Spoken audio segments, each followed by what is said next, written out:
Hi, everybody. My name's Heather Gray from ChooseToHaveItAll.com. I'm a life and executive coach working with folks, particularly this week, on helping them set themselves up for their New Year's resolutions. As I've been saying to folks this week, I'm not typically a fan of the New Year's resolution because I think they often set people up to fail.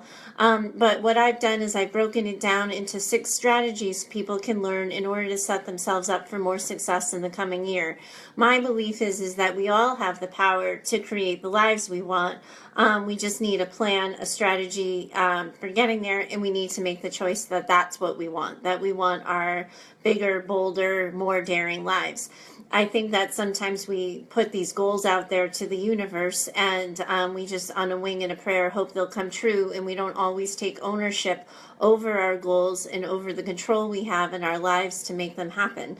So I've been working with people this week. If you missed some of the earlier live videos, certainly go to the page and catch them out. They should be in order by day. But I've been working with people on the specific strategies for whatever your dream is, whatever your goal is for the coming year, the things you need to do to think about in order to make them come true.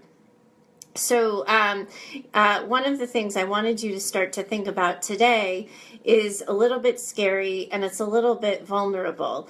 And you're probably not going to like it very much, but I really do think that unless you're willing to do this, you're setting yourself up to fail more than you're setting yourself up to succeed. So you just got to take a deep breath, put your big boy or girl pants on, and give this thing a go, and just really think about what I have to say here.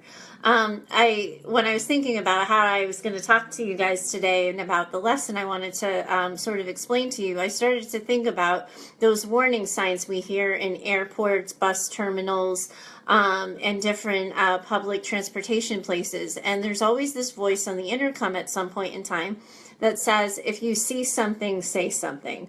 So if something's amiss, if something's different, they're asking you to report it. And I actually think there's an important message in communication for a lot of people inside those security warnings. I just kind of tweaked it a little bit to meet your needs for the purposes we're all here together for today. And that's the idea that if you think something, you have to say something. That's kind of my golden rule in communication. And when I work with people on their relationships, it always comes down to clear communication. But what I think people sometimes forget when they're setting goals for themselves is that they don't operate in their own orbit, and we're not our own island, that our success is largely interdependent on the people that we're with, especially the people in our inner circle. And I think sometimes when we have goals, we kind of get scared or we get nervous. We feel kind of insecure about saying them out loud. Sometimes we don't know if people are going to understand them, if they're going to have our back with them. Or if we say we're going to lose 10 pounds and we don't, what are they going to think about us? If we say that we're going to exercise more, are they going to have something to say about that? So I think a lot of times when we're dreaming big, and the more vulnerable the dream is, the more likely we are to keep quiet about it and just keep to ourselves. However, if we don't tell people we're working on a new goal, we're not preparing them for the fact that we're about to change. Because no matter what goal you're working on, you're getting ready to change your behavior in the way you live your regular everyday. And if people don't know that you're doing that, they're acting as if nothing has changed. So if you're trying to lose weight, for example, they're going to keep inviting you to the parties where the food is something you can't eat. If you're hoping to change jobs, they're not going to know that you're thinking about that, and they're just going to ask you how work's going. And everybody keeps going on as normal when internally you don't feel the same because you're working on this newer, bigger dream. And one of the things that I really think you need to consider here is how much you're putting out to the people in your life that you're working on something new, that you want to be someone new, that you're looking at your life the way it's been going, and that you want to make a change. And my guess is that that's been a little bit scary to say. But if you don't tell people, you don't set them up to help you. You create this situation where you alone are responsible for whether or not this goal happens, and you're kind of lonely and isolated along the way. It really is not a good situation or a setup for success. It doesn't mean you go and you tell everybody. This is about thinking about the people who are safe in your world, who have your back, who love and support you, to talk to them about what you're working on and to share with them why it's important to you and what changes they might be able to expect as a result of this coming true. Otherwise, they're going to be totally caught off guard. If you have girlfriends or, your partner or somebody who's used to seeing you at a certain time of day, but you're suddenly planning on reading more or joining a local book club and they don't know that you're doing that, all they imagine is that you're unavailable to them now. You used to be available, suddenly you're not. And now they're asking you what's up, what's changed, what's different. And then you find yourself suddenly managing a relationship crisis that you never intended to start in the first place. So it's really helpful if you think a little bit about how can you start to tell people, the appropriate people, what you're working on, why it's important to you, and what they can expect as part of the process. Because otherwise, you're constantly problem solving around them because they don't know what you're trying. You're not going to say no to the party if you're trying to lose weight. You just tell yourself you'll eat less or you won't have a second drink, or you'll create all kinds of chaotic things for yourself so that you're working around you're working your goals around what other people want, rather than being really clear and saying, hey, listen, the holidays were really busy. I stepped out of line a couple of times in my health and my wellness, and I really want to get back on track. So I've actually been turning down some social situations lately where I feel like my diet might be challenged or I might be questioned about something. And if you communicate to people too, the other part of this is they can help you out. And you can help each other out. I think at this time of year, lots of people have new goals. People are working on all kinds of things and they're problem solving all kinds of things. And it would be so much easier if your next door neighbor knew that you needed an hour a day to get to the gym and she would watch your kids. And then, when your neighbor needs a turn running errands or whatever, you watch your neighbor's kids. Or you work with people within your family to problem solve different obstacles or needs or responsibilities. And when people know that you're working on something that's really important to you, that you're trying to better yourself, I think it just makes everything easier.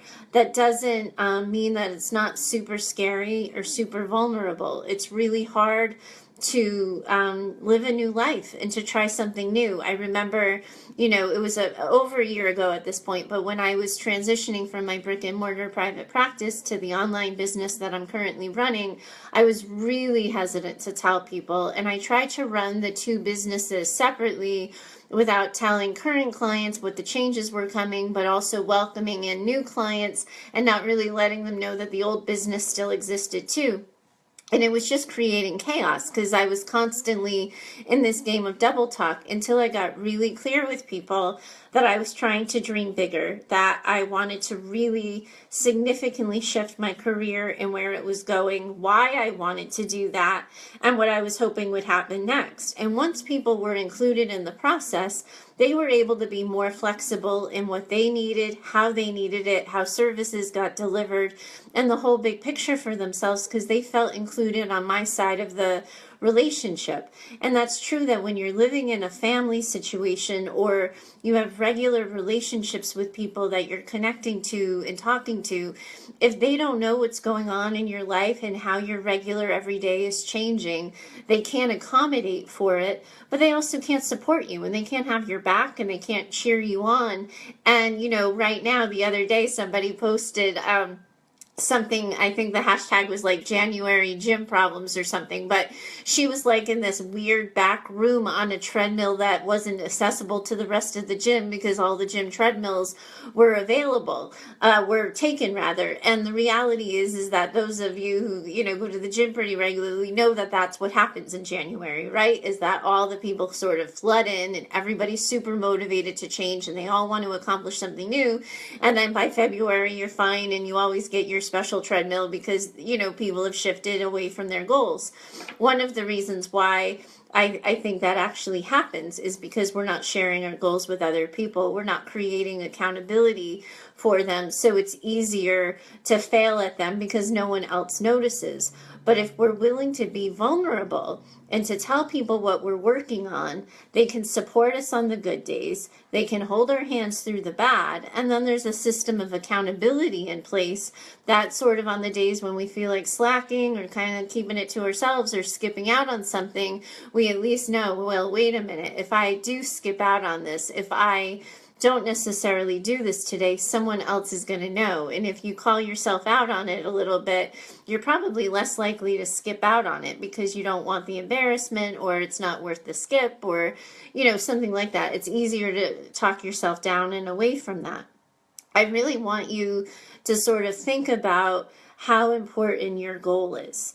How hard you want it, how big of a life you want for yourself in 2017, and what you're willing to do to get there.